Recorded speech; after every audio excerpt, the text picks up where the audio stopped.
So we will go live. Yeah, I think Daniel or YB Russ. Hello, morning. Morning, Daniel. Good morning. Morning, Nanda, morning, everyone. Good Morning. morning. Has Hi. YB come in yet? No, not yet. Okay, as usual, we may have to wait for a while. We You don't are mind? live. Oh, we are live now. Oh, right. Oops, sorry. That's fine. Don't worry. Join in when you're ready. Technical All right. difficulties Thank you. happen every day. Sorry. No worries. Okay.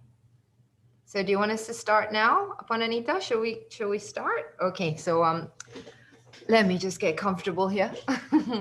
So good morning, everyone, and good morning to all the viewers who are watching, and welcome to Advocacy in Mental Health, offering a voice to the voiceless. Today we're going to be talking about the truth, the struggles, and of course, ultimate fulfillment, which would be the goal. So can we just stop for a second? Anita, can you check on your phone? Sorry? Can you check on your phone?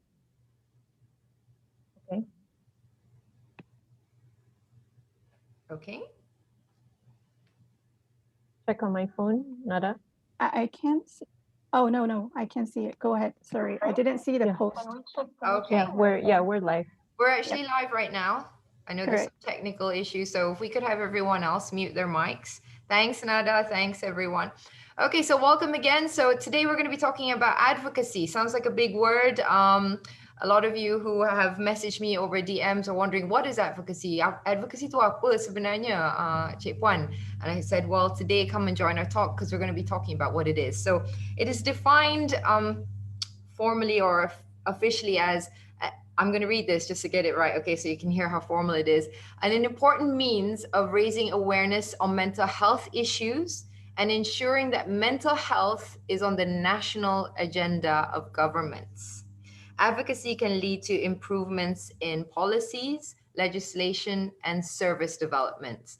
So in a nutshell, this means basically we are trying to raise awareness of what mental health is, how normal it should be, or it actually is, and try get some changes done so that everyone can positively benefit in terms of mental health as a population. So it is a relatively new concept, and it's developed to reduce stigma and discrimination because, as we all know, we're a bit scared of things when it comes to mental health discussions. We don't know if somebody's got a mental health condition, are they safe? Is it okay to be around them, etc.? And what can they do and what can they bring to society? Now, what are mental health advocates? Well, to me, they are heroes. And I say that because they are heroes without capes, because they give a voice to those who can't speak up or who don't have the opportunity to speak up or are too afraid to speak up in general. They risk every day by showing their vulnerabilities, sharing their stories, reaching out, trying to get change happening, fighting through it all to try and help make positive changes and fight for the rights of those who can't fight for themselves. Now, whether they fight through an NGO, an association, a school, a university, a social media, in parliament, on TV, they remind us that we are not alone in our struggles. They let us feel that we are normal. There is light, there is healing, and there is hope for all of us, actually. So I myself personally have experienced mental health challenges, and I decided to become an advocate because in my personal life, I was struggling, and in my professional life, I was struggling too, with panic, with anxiety, with eating disorders, and various mental health challenges over the years. And nobody thought so because I'm Sarima and I look happy and I'm all good. But that's just on the outside. And there was a lot going on the inside. And thankfully, I reached out, I talked about it, I got professional help. And Alhamdulillah, I am where I am today. And I've got a beautiful daughter and I'm able to flourish, I would say, rather than survive. And that's no less thanks to the advocates who helped me through it as well, such as one of my friends who I'll be speaking to today, who was a sense and a source of support for me through a very difficult period. So let me introduce to you four very well-known, hardworking advocates from various institutions or areas of our country, basically. And I would like to start off with introducing the lady who, if not for her, this would not be happening today. We would not be talking today. Puan Anita Abu Bakar, who is the founder and president of MIASA, the Mental Illness Awareness and Support Association. Good morning. Assalamualaikum. Good morning. Walaikum salam. Rahmatullah. Thank you, Sarima. For setting this up and making sure that this happens today, Puan Anita. Thank you. Thank you so much for all of you agreeing to be part of this panel. And we would also like to say a very big hello to Mr. Justin Gerald Victor, who is the chairman of Befrienders Kuala Lumpur. You may have heard of Befrienders, you may not have. They're very much responsible for helping people who are going through crisis, especially as far as I know, but I'm going to find out a bit more from Justin later on. He's also the member of National Advisory Council for the Promotion of Mental Health at the Ministry of Health Malaysia. So good morning. Hi, good morning. Good morning, Puan, and everyone else who's viewing. Welcome. Good that you are joining us this morning. So can I address you as just Justin? What would you yes, like please. to address you as? Because I know you don't Justin, like it too formal. Yeah. Okay. Justin Timberlake it is then. Yeah. Okay, so Miss Alicia Osman, hello, welcome, good morning. Morning, Puan. Hi, good morning, everyone. Thank you to Puan Anita for inviting me, and I feel very honored today to be among an esteemed panel of advocates here. Hope to learn and share my experience as well. Yeah. Alicia, you are a clinical psychologist and you are the managing director at SOLS Health. May I understand and share with everyone what is SOLS standing for? Science of Life Studies. Great.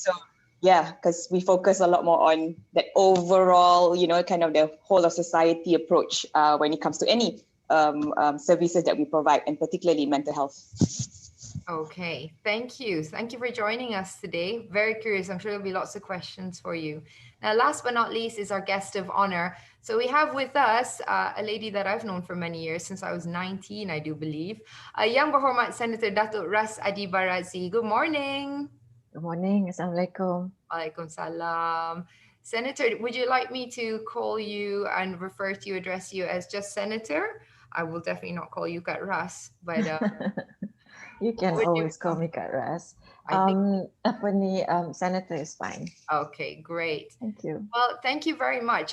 Senator Ras is a member of parliament, as everybody knows. She's also the chairman of Bernama, chairman of Ras Networks Near Berhad, the president and co-founder of Persatuan OKU Central, and also a superstar when it comes to parachuting. So welcome everybody. So don't mess with Senator Ras, because if she gets her guns out, it's the end of us. Okay, so today we're going to just discuss in general so we can all understand what advocacy is. So I'm going to start off with you, Puan Anita, if you don't mind.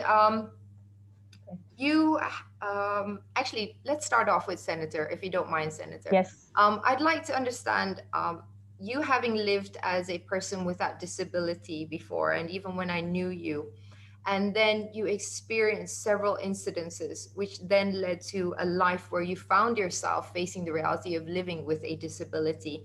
So this has obviously changed you, but how has it changed you internally, mentally, mostly? And what pushed you and inspired you to do such a difficult, challenging thing, such as advocate for those with disabilities, up until you establishing OKU Central? Okay, well, first and foremost, it was very, very hard.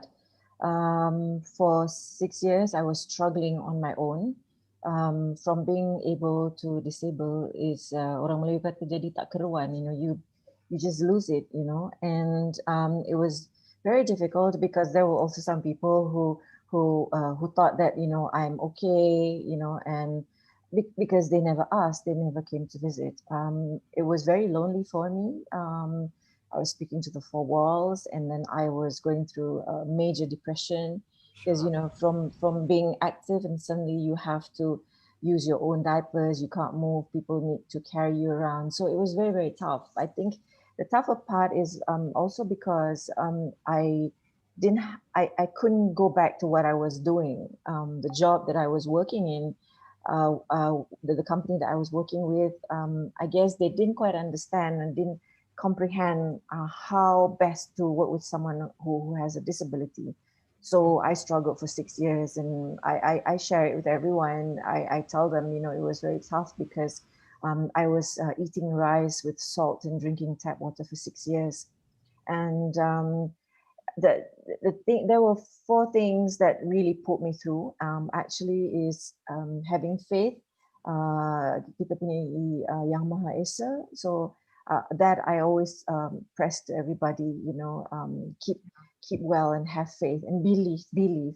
Everything happens for a reason, and everyone is chosen for whatever that's bestowed upon them, and we have the choices to rise and you know, just as the phoenix.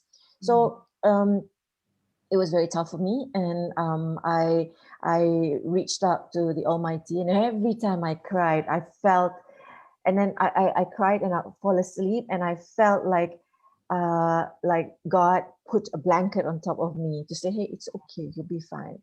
And of course, after that, you know, each time I would feel a tad better, but it wasn't still better 100%. So I went out and borrowed the spirit of my disabled friends, because, you know, they're disabled. I'm like, they don't care, you know, like, yes, so what, you know. Yeah. So They've dealt with it long. yeah, they dealt with it, you know, and they've got an amazing sense of humor. And I lost friends, you know, when you're like this. Sometimes it's really unfortunate, because you realize that you have more acquaintances rather than friends. Kita lebih ramai kenalan daripada sahabat. So I started to be my own best friend. Every time when I was down, I would look at the mirror and say, hey, you're a major babe. Hey, you're fine. Hey, you're good. You know, you're enough, you know.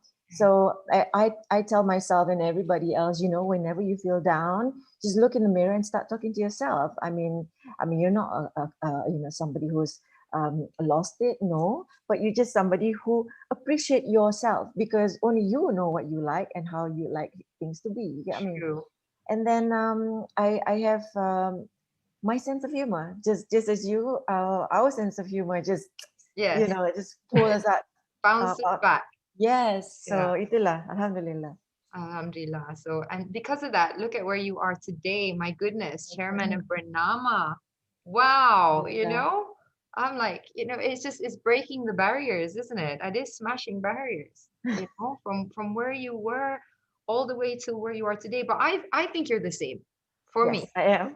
personally, you're the same person. It doesn't make a difference. You've just achieved so much more, which is fantastic. Alhamdulillah. So the work you're doing is wonderful. Thank you for sharing that personal journey. Puan Anita herself also has a personal journey, which led, of course, to her setting up MIASA and setting up this peer support association, actually peer run association, which is MIASA. Could you tell us a little bit, Puan Anita? You know, you were born overseas, you studied overseas, you switched, you were in banking, and then you switched over to this. I mean, what was the trigger point for you to become an advocate? And not only an advocate, I mean, the founder of an association and working tirelessly here overseas to raise awareness. What was that defining moment, and what drives you? Bismillahirrahmanirrahim. Assalamualaikum and a very good morning, everyone. Thank you very much, Sarima, for the question. Thank you very much, YB Raz Adiba. I think after her story, mine, I don't know, not so amazing compared to YB Raz's experience, but of course, it's a lot of things, you know, Sarima. I was in the corporate world, you know, for a very long time, and I owe it to the corporate world really for helping me out in establishing MIASA and managing MIASA really. And however, it isn't as, you know, straightforward as it may sound. You know, a lot of people that don't know much about, you know, NGOs or becoming an advocate, they don't realize how challenging and hard work, you know, how much it takes for you to actually do this work. And of course, I've only, you know, been doing it for about 5 years now, although it feels like 20. And you know, being in a country like Malaysia, especially where, you know, credentials are very important, and I come in, you know, just bringing my experience of my condition to the table. You know, when I first started, so that was that was very challenging. But at the same time, it felt right, right? I mean, cliche as it may sound, I finally realized that this was my calling. Right. And and obviously the experience that I faced with my own, mental health challenges with my disorder, it really changed the whole trajectory of my life.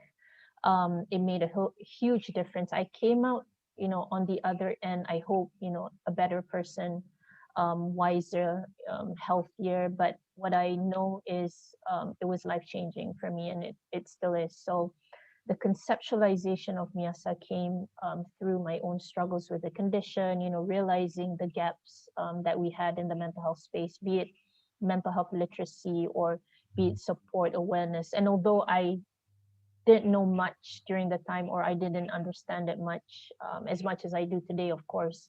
But I think I felt with the experience that I had in the beginning, I felt really trapped. I was lost, I was confused, and needing help, but not knowing how and where to get for help. Because if you remember, guys, 8, 9 years ago, it wasn't as huge and as normalized as it is today, although there's still, a lot of work that needs to be done. Yeah. So my ego was really bruised. I felt very embarrassed. I was ashamed, there was a lot of fear. But I guess the word that sums it all was I felt very defeated during the time. And like YB Raz, I felt very helpless. I couldn't even see the light at the end of the tunnel. I couldn't at all. And I think you guys can relate to this, and a lot of people that are watching as well. And for that very reason, I was inspired to create this platform where I hoped that by doing this, I can help one person to choose to live, to choose to know and understand that there is hope, that they can, return to society leading productive lives and, normal lives. Because we're very much ashamed and shut because of the stigma, right? Because of the discrimination. And so hopefully via this platform, all of us can come together, and with the collective effort, with collective action, we can improve the situation. And so I'm very inspired with, all the people that I've met throughout this journey. And because of this good work, everything that we see, the altruism, the humility, the camaraderie, everything, solidarity, unity. I think it's extraordinary, Sarima. And I'm so inspired by, YB Raz's journey, by, all my friends from either the various disability groups, by our peers in other mental health NGOs in this space. Amazing. Yes, I mean, So, yeah. Thank you for sharing that. I mean, your journey is interesting because so far what I'm hearing is, and from all of us in terms of myself personally, also, it was reaching out to friends and others for a listening ear, isn't it? And I mean, somebody to listen, because when you're in that helpless place where you just don't know what to do, I mean, just having somebody hear you and understand your suffering, just removing the sense of being alone is the first step, isn't it? And I think that's what we all represent here. Advocacy is helping. If I may interject, Puan, actually, you know what? I was on my own. I didn't, even my friends, one or two that was close to me, right? They couldn't understand because they're not disabled, and they didn't know how to support, and neither did my family members. They were just being there. Having know that they are there helped, but it was really you and your own. You were struggling. It's like having your own demons talking to you, going back and forth, saying you got to give up. I wanted to give up. So basically, all in all, if you don't have that support, if you don't have that willpower, gosh, I don't know. And I have friends out there who's who's bipolar, who's schizophrenic, and their friends and family members don't understand. And every day I sleep at 2, 3 in the morning because people call me to say they want to commit suicide. Yeah, you see, some people can have that willpower. Some people, alhamdulillah, have that strength within them. I battled through that too myself. I know what you're talking about, Senator, because it's in the deep, darkest pits of your loneliness. Yeah. Your And spouse. we look fine outside, betul tak? Even Anita kan, we look fine outside, Cik Puan. And it is coming from an intrinsic place, and that's something we're going to talk to Alicia and Justin too, because for some of us, alhamdulillah, that willpower is enough and it got us through. And for some others, they're on that breaking point and they do need to pick up that phone and they need a voice there just to help them find that willpower even. Yep. So Alicia, you know, I would like to know from SOLS Health, you yourself also changed your background. Initially, you were in business and then you shifted into psychology, and something must have happened. Something, everyone's got a story. Something must have happened. You must have experienced something, if you don't mind to share with us what pushed you into this aspect of life and this career choice. Yeah. Thanks, Cik Puan. And I guess my personal story may pale in comparison to Senator Ras and then Puan Anita. It's actually kind of coming from a point of, I come from a privileged background. And, I was able to get into a high-performing school, being part of a management training program in my entire youth. But what I realized, and particularly this is also my interest in youth mental health, is that, that pressure, right, of being in a bunch of high-achieving kids, it's also something that's that's a lot of points where as a young person you're vulnerable, but not knowing, back then, and this is back then, of course, right? Back then, not much support was given. So and also for myself at that point, my family was going through kind of the 97 financial crisis. My father was undergoing cancer treatment, and I then moved to Australia to study for my undergrad, and it was really just like a breaking point. So in a way, as a live experience as well, it was a breaking point. I didn't know what it was. I would just thought like, oh no, just so many things going on. But in reality, when I talk to people say, oh, things are okay, your dad's fine, you have a scholarship, everything's okay.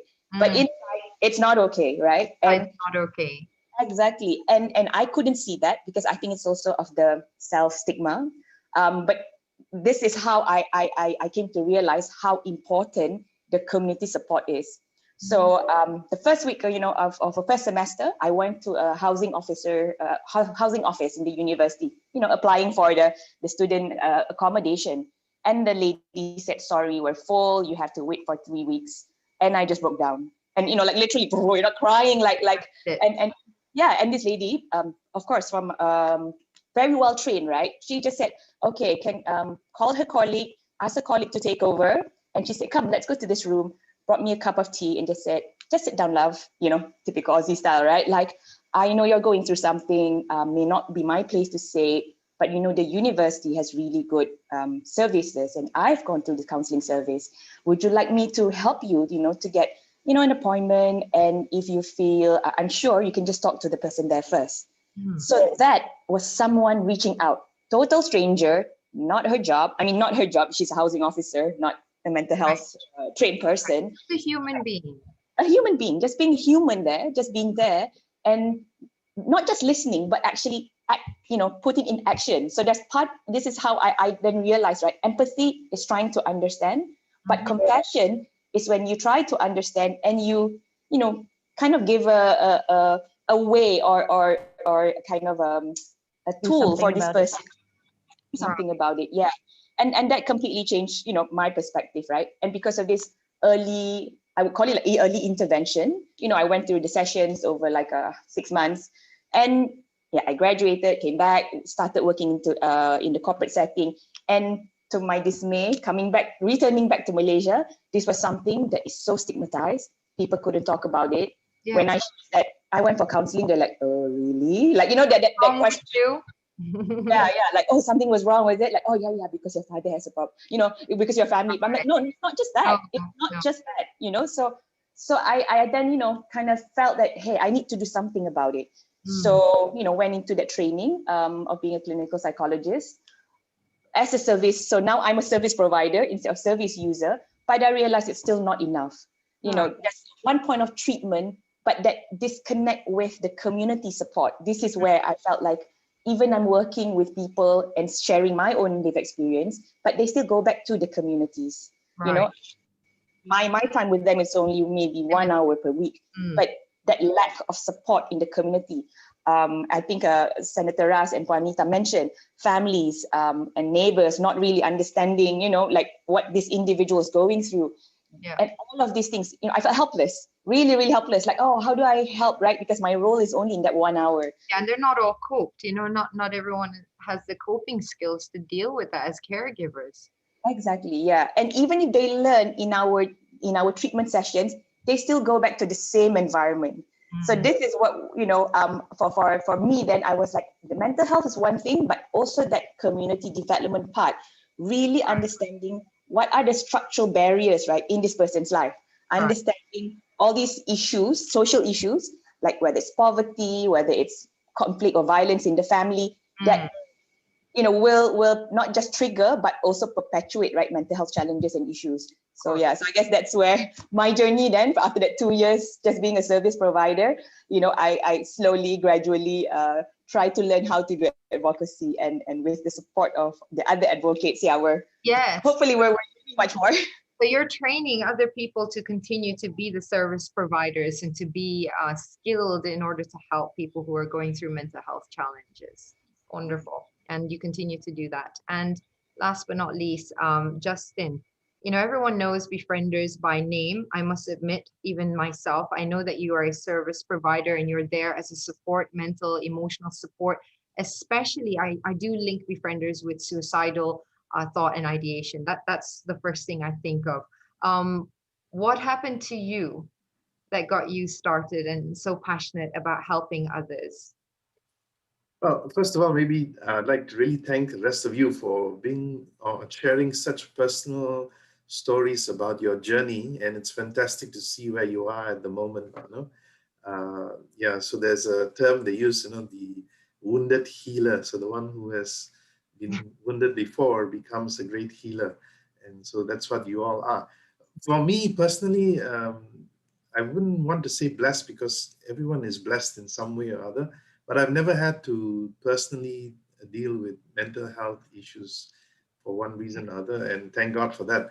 So the start of my journey was really to knowing about what are some of my talents or skills, and one of them, basic one that friends said, was you're a good listener.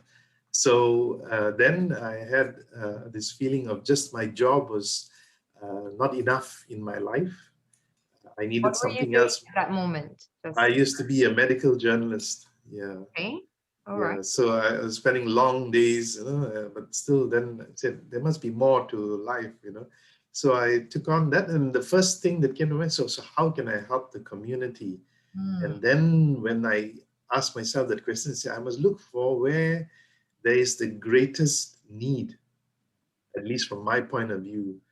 And that I felt was in mental health, and especially why Befrienders, because expressly our work is for suicide prevention, or to reach out and to receive and listen and support those who are feeling suicidal. And I felt that is maybe the lowest point on anybody's life, that they come to a point where they want to actually end their life. So that started my journey into Befrienders, and now it's 22 years.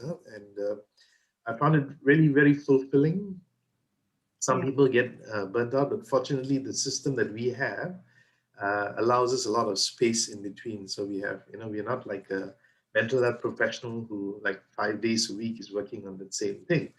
What I maybe want to let people know is that Befrienders is run wholly by volunteers who are not mental health professionals, though we are quite thoroughly trained, both in kind of formal setting and informal setting of supervision, etc. So maybe this is a big example, or maybe I don't want to call myself or my organization an example, but a good indicator of what individuals, every lay person without even professional training, can do for their fellow men and women in the country, in the world, So that's the whole peer effort. And if you look at any of the statistics, we are far, far away from having enough mental health professionals to deal with country. Yes, that's for we sure. are way, way below any of the recommended ratios or average of mental health professional to people. Yes. And then a lot of the messages in world events like World Suicide Prevention Day, World Mental Health Day keep now bringing up this message of working together for mental health, working together to prevent suicide. And together means that everybody has to be in on this action, you know? Yes. Individuals. Obviously you're quite concerned with the aspect of decriminalization of attempted Absolutely, suicide. absolutely, yeah, absolutely. That decriminalization, destigmatization, yeah, these are big words that are extremely important in our work. Yeah. So to understand, maybe I don't know if I'm jumping ahead. Do you want to know some of the things we do also, or I mean, yes, definitely yeah. give us Okay. an idea. So what people generally may know, and this also actually in a lot of public forums, I realize a lot of people don't know even of our existence, which means one source of help is less on their agenda or their plate or their view. That means a lot of people don't know where to get this help, you know. Yeah, so besides the 24/7 helpline, crisis helpline that we run, and it's open for anybody in any language and religion, race, etc. Besides that, we also do a lot of public education and awareness on mental health, suicide, etc. Getting people to understand what are the issues that someone who's going through mental health crisis and how they are suffering, to understand main basic mental issues, and also how to help either themselves or others near to them. So we do a lot of those sessions for the public too. And where can the public schools, reach out? Is it through your website and Facebook alone? Is that the best place to get this information? Yes, yes. So we have like a quarterly public session. Okay. And then we have also those that where we are invited specifically to certain groups, like say colleges, schools, certain workplaces. Right. Kind of things, Okay. yeah. All right. Thanks. We'll talk a little bit more about the suicide hotline, etc., and what's been happening lately with befrienders. But back to Senator Aras.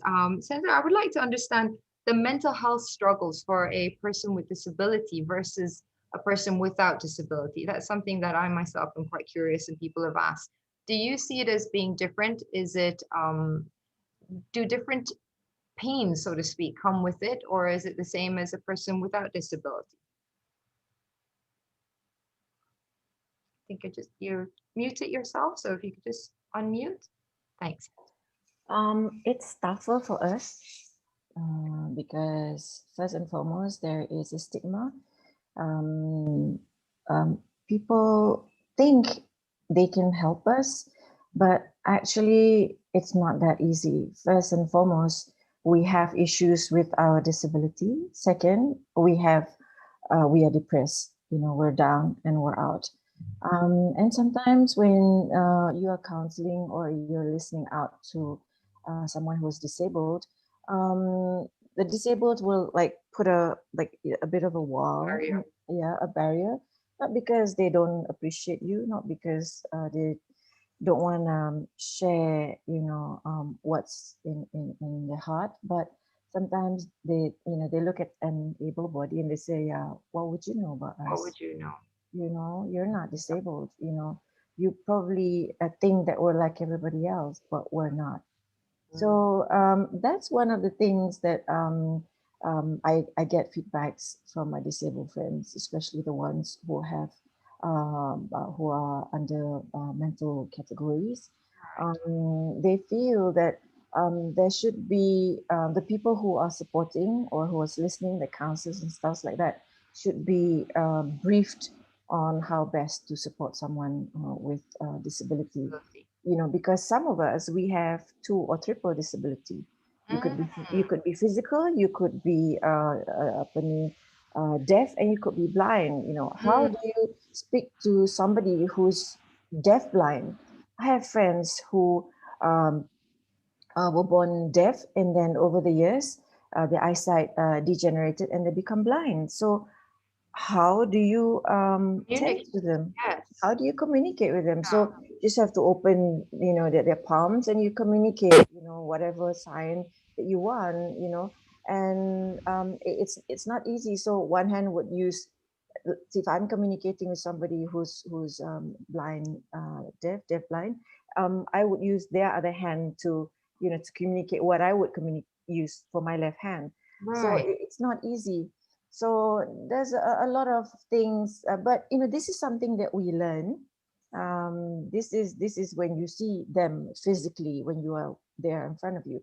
But when you're talking to them, it's always nice, I find, that you tell your OKU patients, or OKU friends that you are assisting, to Yeah. say, I don't know what it feels like to be in your shoes. Perhaps you would like to share with me.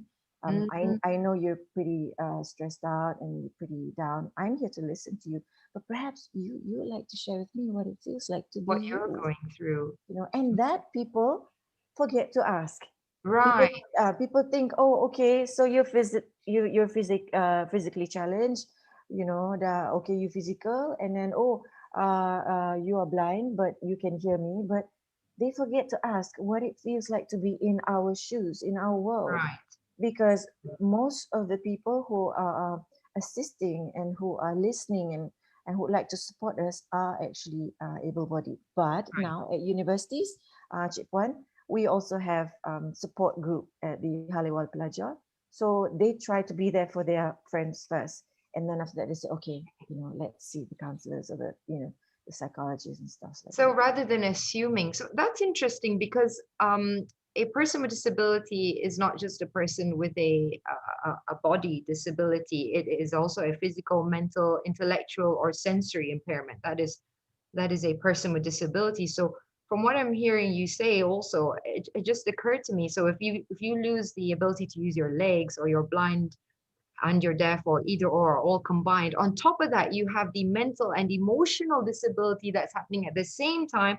And I Yeah. cannot imagine how you even, I mean, if you can't even communicate that, it's almost like you're being trapped inside a body which doesn't function for you, but yet you're Yes. aware of the function and the pain. So that is so disabling in itself. Yes. Do you know what I Yes. mean? You just go into frozen mode. Yeah. What I'd like to know, yourself as a senator who's representing people with disabilities, how can you encourage more people to come out and Sorry. share their emotional and mental disabilities? Because a lot of people with disabilities are ashamed, or due to taboo and stereotypes, don't want to almost add to it. Like, I have a friend who cannot walk, and I can see that she's going through depression, but she refuses to acknowledge it. And when I got to the bottom of it with her, she said it was because she said, it's bad enough I can't walk. The last thing I need is for them to think I'm crazy too. And I was like, well, you're obviously going through depression, and I can't help you. I'm not a psychiatrist, psychologist. You need to go get help. And she said, no, it's going to affect my job even worse and whatnot. So what can be done, Senator, to encourage them and to make sure that the help they require is there? Okay, first and foremost, if we go back a bit more, if you don't mind me sharing, um, in Malaysia, the disabled who have been registered with the welfare department is about 590,000, and under WHO, 15% of the country's population is supposed to be disabled. So, which means that's 4.7 million. 4.7 million OKUs in Malaysia, and the ones that's registered is only 590. Out of that percentage, a small group is one of the group is actually persons who have mental problems and they need support. Thing is, we have a taboo. Maybe being from an Asian country, you have a problem, you swipe it under the carpet. Okay, if you have mental problems, or if you need support, mental problem, if you need support, if you go and see psychologists and psychiatrists, everybody say, oh my God, you've lost it, be very careful. Yeah. But a lot of people don't register their children who have mental problems. Definitely, You that's know, an issue. and that's already, that early intervention is not even there. So Yeah. how can we support them when we are not there for them from the beginning? So that's one thing. Now we are, with what all of you are doing right now, it's brilliant, because we are sharing and sharing. They will slowly come out of the cocoon, and they won't feel that they are left out. They're not embarrassed, because actually, you know what, everybody will become disabled one day. It's just the Yes. timing, right? True, That's actually. one. Yeah, that's one. And then the second thing is everyone is going through one thing or the other. Yes. Everyone needs support.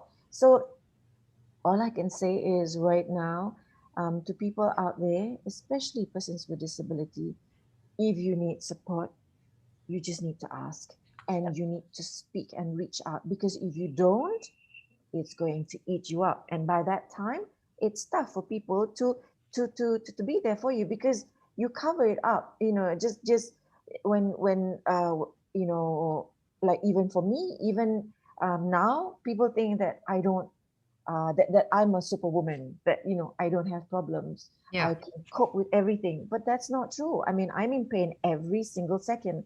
I Still. open and close my mouth, I open and close my eyes, I hurt because of the problems with my nervous system. Wow. So that's another problem. And then I have to deal with the fact that I've got physical limitations, and then I have to deal with the fact that people think I have horns on my head, because I am disabled. And they always say, kau tu dah okay, you duduklah dekat rumah, I'm like, hello, so it's not easy, There's but a lot of stereotypes. yeah, it's not easy, but the most important thing is for people around us to be sensitive, like Justin, Alicia, and Anita, even yourself, Cik Puan.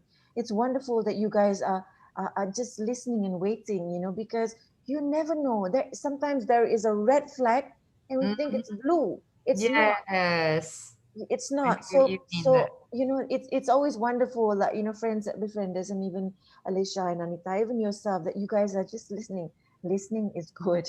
Because sometimes for us, people don't even want to listen to us. Listening not to answer, but listening to understand. Yes. Listening to observe and pick up on things that perhaps even the person can't pick up themselves. Okay. Thanks, Senator.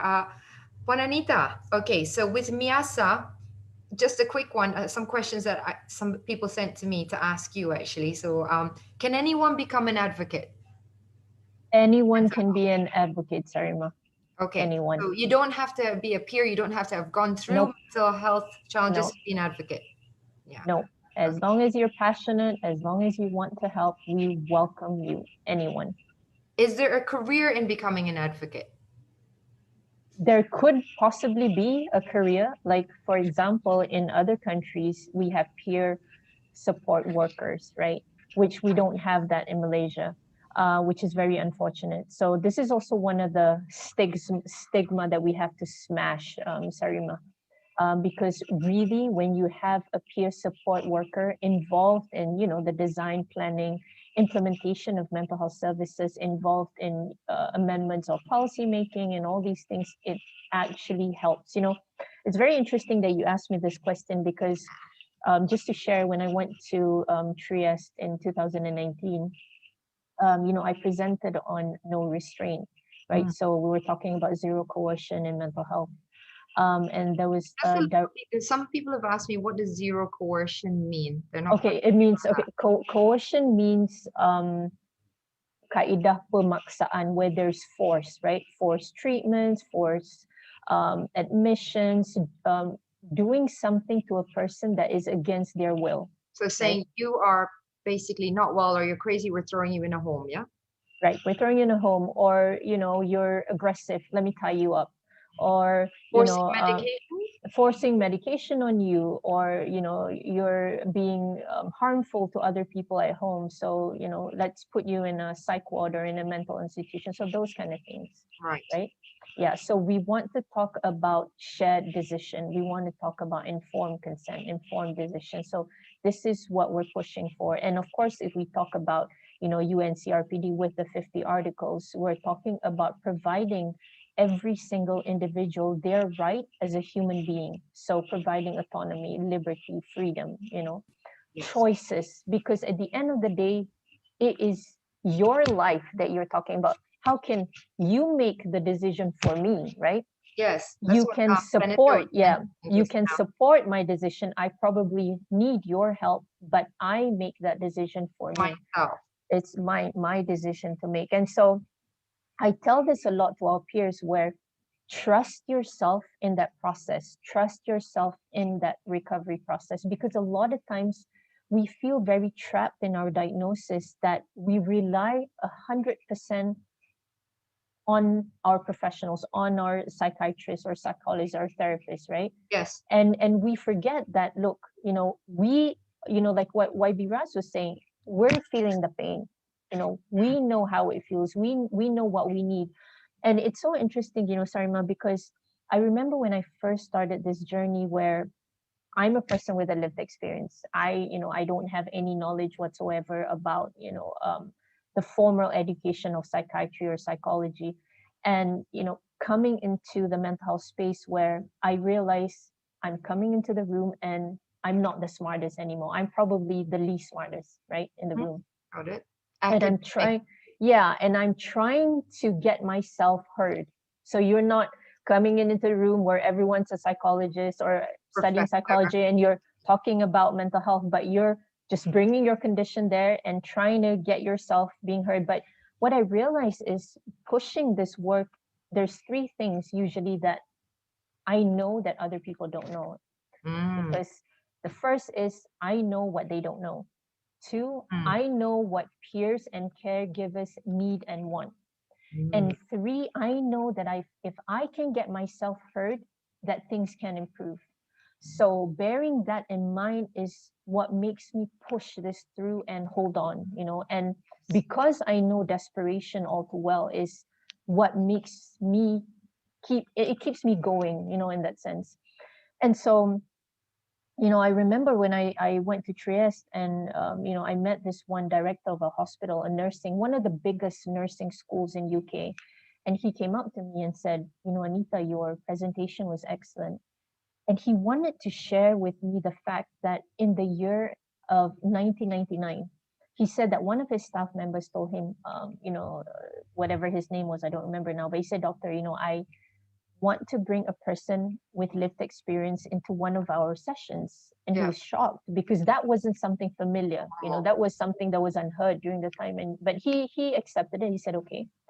And he told me, and this was in 2019, 19 years later, 20 years later, he said, today, I can tell you that I cannot imagine, he said, not having a person with lived experience in our discussions, in our interviews. So let me tell you, he said, that whatever you shared today, it is impactful, it is inspiring, it is much needed. And when I went, every single time, I think YB Raz, Alicia, and Victor, you guys know this, like every time when I step out of the country, out of Malaysia, we're heroes. We're heroes when we're outside, but we're not heroes here in Malaysia. Cause the others see it. Yeah. Yes, exactly. Because so this is why this cause of advocating, mental health, advocating for people that can't speak for themselves is so important. Yes. And especially Bhargavi, we're part of PCI Asia Pacific, and Bhargavi is an inspirational individual with a lot of different struggles. But she, for the longest time, has always told me, she said, Anita, in Malaysia, you guys have to work with the cross disability movement. You guys have to work with your friends from the other disability groups. That was how UNCRPD came to birth, because the DPOs led it, the disabled person organizations led it. That was how victory was achieved, with, of course, involvement of the civil society. And, we triumphed over the professionals because we know what we want and we know what we need. So people with lived experience, it's very important because we can provide that disconnect between what is being offered in the mental health services with what we need. Yeah. Yes, exactly. So similar to what Senator was mentioning also, in terms of the people themselves with disabilities knowing themselves what they're going through. Exactly. So what I'm hearing is there needs to be an involvement of those with the lived experiences of, be it a physical disability or a mental disability, in order to reach community further. Yeah, and I remember, Sarima, when we did, Alicia was there, when we did the Malaysian stakeholder meeting, we had the association, the Deaf Association that came, and, she was telling us, she said, please invite us, every single time when you have any discussions, because we do not know how to reach out for psychological help. Because she said, every time when we want to see a psychiatrist, we can't communicate because there isn't a sign language interpreter. There's no one there to help us out. Right. Okay. So let's talk to Alicia a bit about that. Even as we speak, Chikwan, even as we speak, I'm just getting messages from my deaf friends, and they said, "Why is it that you guys don't have a sign language?" Exactly. Yeah, subtitle tu kadang susah kan, because the Susah subtitle juga. doesn't really work. At least Betul. So this is something that we just have to remind ourselves whenever Yes. we have a chat, because how to improve it. yeah, because they really would love to hear out, so Yeah. as they can learn, kan? Yeah, Right. that's something that's great. Yeah. Yeah, that's definitely one a of the things YB Raz that we're doing. We just signed on to learn sign language, so we're really hoping that we will be able to do this in future. So thank you for reminding us, and we do keep that in mind. We're working, we're learning, inshallah, Alhamdulillah. and hopefully heading towards full inclusion in society, inshallah. That would be wonderful. Alicia, I just wanted to talk to you a little bit about SOLS before. I mean, we're kind of running a little bit out of time, so I'm just going to speed this up a little bit with everyone, trying to get it in there. Some of the barriers that you've seen, Alicia, as an advocate, and how SOLS, people can contact SOLS and get help. Can you tell us a little bit about what you're advocating for and what you can provide for anyone who's struggling out there or who want to be an advocate? Well, I think for on our end, we're really looking at, like identifying that structural barriers. And I think this is what Senator Raz and Anita also mentioned earlier on, right? How do we develop services that are inclusive of those with lived experience? And lived experience can be mental health plus like disability. For example, the community that we work with tend to be from, urban poverty or domestic violence. That's also another, specific struggle that they're going through. So really, I think it goes to us advocating for really improvement in terms of the mental health infrastructure, where this task sharing model is needed. We have to steer away from that biomedical model of just, providers and users. When we say task sharing, there's a lot of parts in between, right? So, for example, other health workers who are not mental health trained need to be trained as well. Primary service providers like teachers, police, all aspects of community, basically. All aspects with basic mental health. I mean, basic mental health support, so that and then the peers. And I think this is what Befrienders is doing, right? Really reaching out to anyone and everyone, because that is where when the responsibility is shared, then every one of us will have that support and access. So I think for us, in terms of for the individuals, of course, there's so many services out there that's providing the service. But I think what Anita mentioned, like what is the one that's most suited to me, because me being the service user, because this person knows what they need. They know and to have that voice. So I think my wish is that really to bring in that lived experience in terms of within the system, whether it's in the development part, in the service audit, for example, like having those groups, right? Yeah. Really getting that representation, which I feel is missing in Malaysia. And if you go, I think similar to Anita's experience, when you go abroad, there's always that representation that comes from that particular community. So whether it's deaf or blind or emotional or elderly or whatever it is. Okay.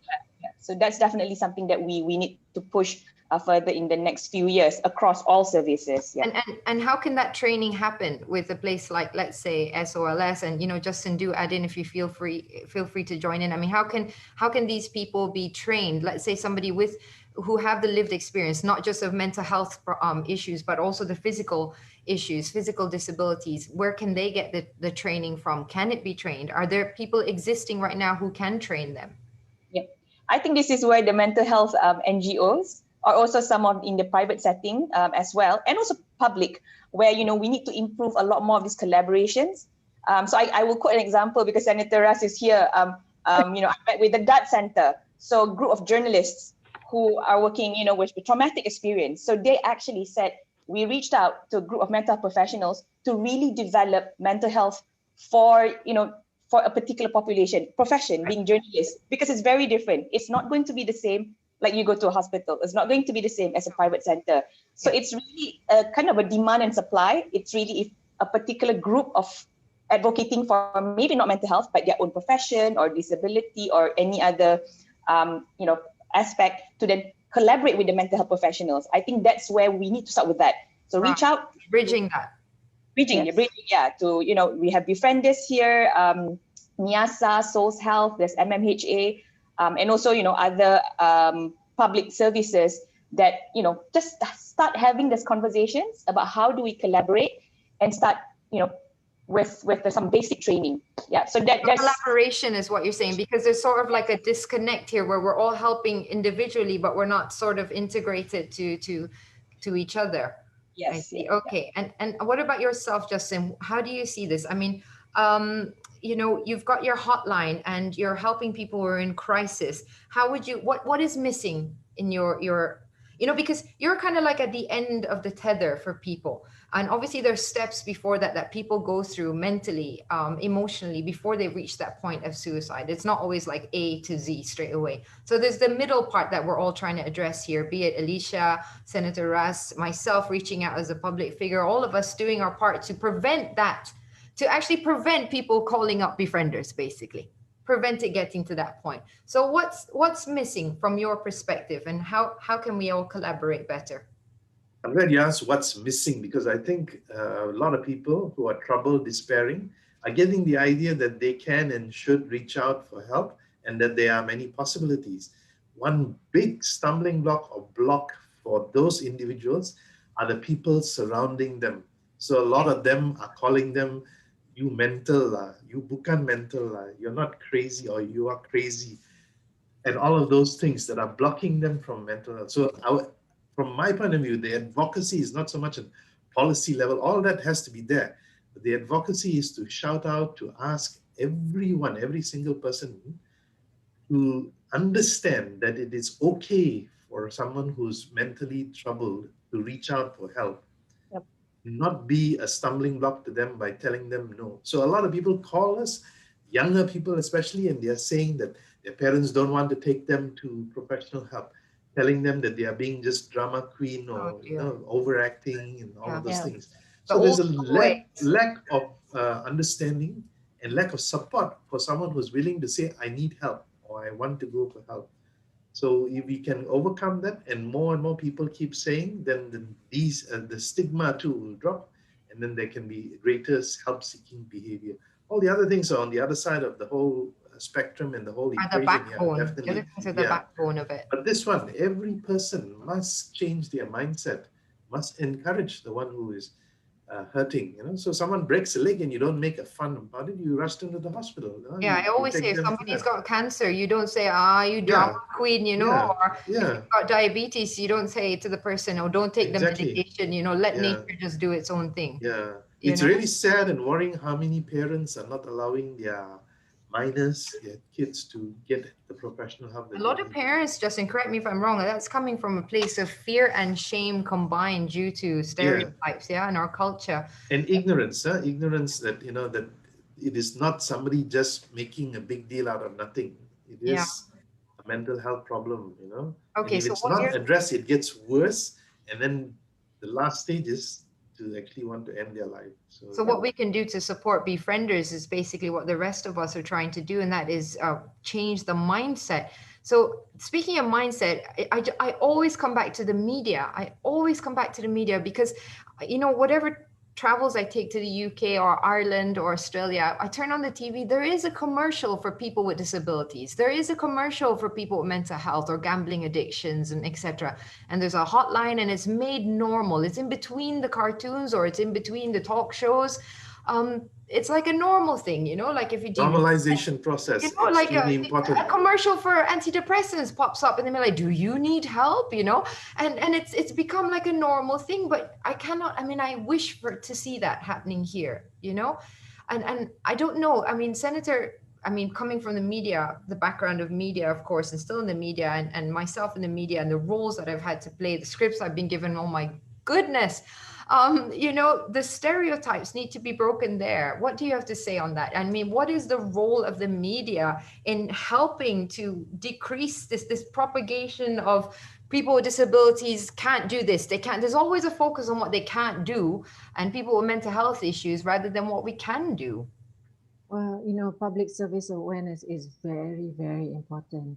Like you mentioned, Crucial. having commercials in between is very important. Now, we have a lot of public service awareness, around COVID-19, around all the SOPs and stuffs like that. But we don't have one which says, you're going through a tough time, please be in touch with so and so, whatever, or just reach out. But I have heard over the radio sometimes some of the radio stations would actually, do short public service announcements on other stuffs, but not on mental. So I have actually sat down with my team to say, hey, you know what? I said, let's do more, not just about the things that we see. I always tell people, just because you don't see it, it doesn't mean that it isn't there. A lot of people are going through a tough time right now. They're losing it, anxiety, depression, and even worse for persons who have also already the mental illness. Anita, is that something that you guys would like people to call you guys, people with mental disorder, or just mental health disorders? Mental health disorders, but we call ourselves peers. People with lived experience. So I'm slowly doing it, and even with my team, they're like, oh, because you can't blame them, because they're not disabled. So so nothing about us without us. You talk about OKUs, but you don't ask us. You don't ask who are affected, and what is it that you'd like to share, so as they don't feel alone out there. So like what Cik Puan mentioned just now, in overseas, especially in the UK, it's normal. So if you need help, so and so and so, even in the, so here I haven't seen that, but we have seen on FB ke apa ni, they have some people on their Instagrams, they already have these postings. So we need to work hand in hand with this too, so that we can create more messages, of comfort, reaching out. It doesn't have to be direct, but it could be in between the lines. Subtle too sometimes is best, rather than not having anything at all. I mean, like you mentioned, Cik Puan, we don't want people to go to befrienders, because befrienders ni selalu ni masa orang dah boleh tak bernafas. Sorry, Justin, but it's true. No, but people are so happy to know that there are people out there, and with the team from Alicia and also Anita, we more and more we can do. But I have to take the blame. I've only been what you call it, with Bernama for the last few months, but I feel that I need to take responsibility. It has to be upon me to do this, to disseminate more PSAs, and to say it's okay if you're not okay. Let's do it. Let's get it out there. Let's get more people aware. And I do feel, especially within the Malay community, there's still an awful lot of tying in with cultural beliefs and a lot of superstition and supernatural aspects that perhaps need to be a bit disentangled, because the fear of reaching out, like Justin just mentioned, the fear of even talking about it is actually propagating the illness. We can't help people if, like Senator mentioned, they're not asking for help. So some last questions before we end our session today. Is there any messages or something that you would like to mention, Puan Anita? I mean, everyone is pretty much very well aware what MIASA does. You have employment support, you have counseling, you have spiritual counseling. Can anybody phone up MIASA, anyone watching right now, and talk to someone? Is that possible? All right, thank you very much, Cik Puan Sarima. Yes, anyone who is struggling right now, you can reach out to MIASA. So we have, we don't have a 24/7 hotline like Befriend Us, but we have a 12-hour line, which is 7 days a week. So we mobilize our crisis team. So anyone that needs help can call us 7 days a week, and our help number is 0379321409. And all our crisis team numbers are blasted all over our social media and website from time to time, and we email it out as well. So really, please reach out. And there's so many of us really on the ground, our friends from the other mental health NGOs that can help. And you can also reach us, any of us, via social media as well. So I think the help is there. It's just that, like what Senator was saying, we really need to get that message out that help is available. It actually is accessible, especially because of the pandemic of COVID-19, where we all had to go through that quantum leap of migrating the services online. So we have it online, we have it face to face. So any of you that are struggling caregivers, that don't understand, that are feeling helpless, please reach out. We're all here to help, inshallah. Often the caregivers themselves are needing a lot of help Yes, too. This that is is correct. another aspect, another day's conversation in terms of caregivers who are under stress, and that's why they, like Justin said, you know, you're just being a drama queen, just give it up. We've got bigger problems. Look at COVID. I mean, it just came to mind as you were speaking, Puan Anita, you know, the way we've reacted as a country, as a world, globally to a virus. Yes. I just want to get some numbers from you, Justin, if you have any, in terms of suicide, right? You know, as bleak as it is, do you have any numbers? I mean, just for me to understand, and for the viewers and for all of us, daily, what's happening in Malaysia? Yeah, well, at the moment, a conservative estimate is there are about 5 to 6 deaths by suicide in Malaysia. Every and that's day. Conservative, huh? That's by WHO numbers, yeah, every day. And for each suicide, the general statistics, the way they have come about it is there are at least 25 other people who have attempted. So that means if you have 5 a day, 125 a day are attempting suicide. That means trying to kill themselves, and fortunately, thank God, did not succeed in it. No? And that is a conservative number. Now, that just got me thinking about the virus. The virus hits us and we go into an entire panic. The whole world goes, we need to eliminate this. We need to eliminate this. This is a threat to our to humanity, to mankind. But yet, the way we approach mental health is completely the opposite. It's, you know, we don't have a problem. It's fine, but the numbers are there. So if we were to treat our mental health conditions similarly to how we treat a virus, can you imagine the differences?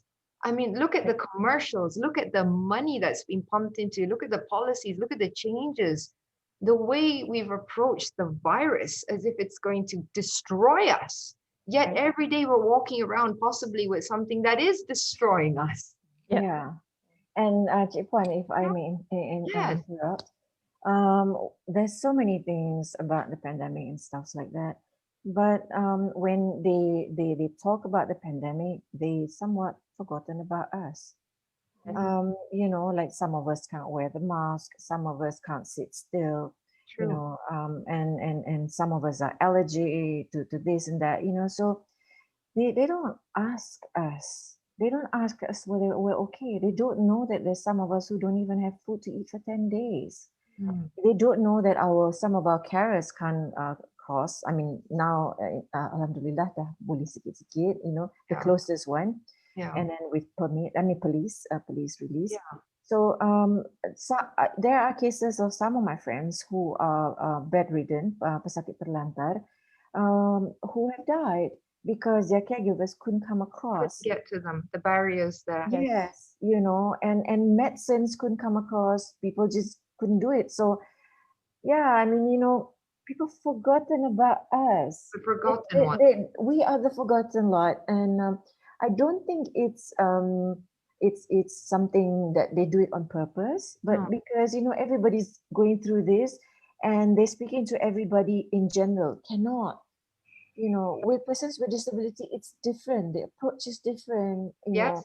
And whether that disability is a physical or a mental one, people with mental disabilities or whatever are going exactly. There's 7 categories of us. 7 categories of us. People never ask. People with anxiety disorders being told, do not reach out, do not go outside, do not speak to anyone, and stay inside and wear a mask. It's been a nightmare for people who have severe anxiety and panic attacks. I'm sure, Alicia, you would know about this, being a psychologist and psychiatrist. I mean, before we end, is there anything you would like to share in terms of some of the barriers and struggles you've seen, and what's needed? What changes would you like to see? Yeah, I think it again, for us, particularly working with the underprivileged population. So we have kind of, populations that have access or self-agency, we call it, meaning they can be more financially independent or time and resources. But the ones from the underprivileged communities, as also Senator Ras mentioned, right, we have clients who their main issue is about food, about shelter, about safety. A lot of, for example, we do work quite, extensively with women with domestic violence, not just survivors, but currently living in the situation. So these are the issues that, really, it's not just one service provider's responsibility. So I would call out, right, to say those service providers, other service providers, whether it's social, mental health, really to collaborate and really integrate the services so that we can help each other to provide the best to those who are in need. And really that listening to them, giving them the voice that they need, rather than, changing this mindset of charity, like, okay, we give you what we think you need. Right, okay. We really need to steer away from that and really understanding their needs and also localizing it to, because different communities will have different ways. So even in a way we develop mental health, it's not just, hey, here's therapy, go ahead and take it. It's really understanding culture, sensitivities, even stigma, how we address stigma. We don't go in, I usually don't introduce myself as a psychologist. I just introduce, I'm just a trainer, and then, after a few sessions, then we will say, oh, actually, I do train in this. Once we build the trust, the rapport, and really going back to understanding the needs and how best can we, develop something that is most useful for those in need. And you want to add something there? No, it was just interesting when Alicia said that point, because I remember during the first pandemic where we, collaborated with the federal territory government on saving our homeless friends, it was called Project Gelandangan. When we first went into the shelter homes, we didn't introduce ourselves as Miasa, as an NGO, because we came in with the government agencies, and our homeless friends didn't really want to share things with us. And we found it kind of funny. I was like, what's happening? The next trip that we went, we came in as Miasa, being an NGO. Then everyone opened up to us and they called us their heroes, you see? So it's different so it's interesting when Alicia was saying, you don't come in saying that you're a psychologist, but you're saying, you clean the toilets, for example. So this is what we really need to do because, and Senator, when you were sharing how, people with disabilities having, going through mental health struggles, being left furthest in society, I just want to say that, for every single discussion that I have been involved with, I always talk about, we are the group that is left furthest. Do something about it. We must be included. We have to push for full inclusion. And I always talk about this a lot. Yeah. And then when we talk about the pandemic of COVID-19, how they have forgotten us, Senator Sarima and everyone, is unfortunate, because throughout human history, throughout the pandemics, throughout epidemics, be it, famine, be it war, people have fallen into depression. People have gotten anxiety. Suicide risk have increased. People have died via suicide because of all these things. And here we are again in the same situation. So this isn't something new, really, in actual fact. It's just that this virus is new. But being in this pandemic where it's a repeated pattern again, and we're not learning from it, this is the irony of the whole thing, right? Because it's not something new. That's what I find quite profound about the whole situation, how it's the way it's been approached and what's seen as a priority still doesn't seem to have changed. Not deliberate, of course, but it's deliberate, but we should have been more prepared. We had the time, and what we've seen, even a lot of people are saying other countries with more solid health systems or more solid education system are able to withstand such shocks, but it's not true. Because everyone is struggling right now. We're not able to stop what is happening.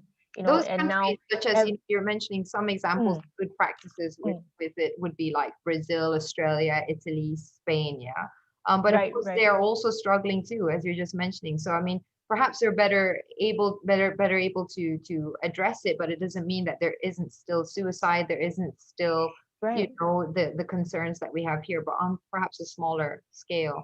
Exactly. And We'll have yeah. to, we'll have to end here, unfortunately, but continue on with this. But our last discussion was on inclusion for all. I do recall that, and that is still the objective, and I think it will continue to be the objective for a very long time. And Yes. thank you very much once again to all four of you.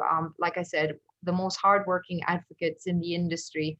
I'm just a newbie here, joining in here, trying to add my voice to this and share my story. And that's pretty much what advocates do, isn't it? We risk ourselves by being vulnerable, and vulnerability is a strength, I say, because it is giving a voice to our own inner child, and that allows other people to allow theirs to speak too. Inshallah, what we do, the work we do, and the work of the viewers watching too, just watching this, I say, well done, props to you, because those who watch, you are equipping yourself, you're getting more information, and that is the first step. Knowing, caring enough to listen is the first step, actually. So thanks again, Yang Berhormat Senator, Puan Anita, Alicia, Justin. Very glad to be able to be part of this discussion today, and hopefully much good comes from it. So any questions and anything can be left with Miasa, I do believe, Puan Anita. Yep. And also, you can contact Miasa, of course, on Instagram, on Facebook, and Alicia from SOLS Health, and Justin at Befrienders, who, inshallah, I'll never have to call. But knowing that you guys are there gives a lot of comfort for so many people out there. And thank you, of course, Senator, to all your hard work and what you're doing. So thank you. I just want to say, Sarima, an opportunity just to say thank you very much, Senator YB Raz Adiba, for everything that you do for speaking for us, for advocating this cause, for putting yourself out there. Thank you so much for that. And of course, to everyone, Alicia, Justin, and Sarima, don't say that your role is small, because you've done so much in this little time. And I hope to see you doing more, helping us out. Thank you so much. We all do what we can. Thank you. Have a great day, everyone. Thank you all. Yeah. I don't say great, because life is up and down. Have a good day the way you want it to happen. Keep up the great work, everyone. Yeah. Keep the love going. Keep up the good work. All right. Stay safe, everyone. Bye-bye. Assalamualaikum. Bye.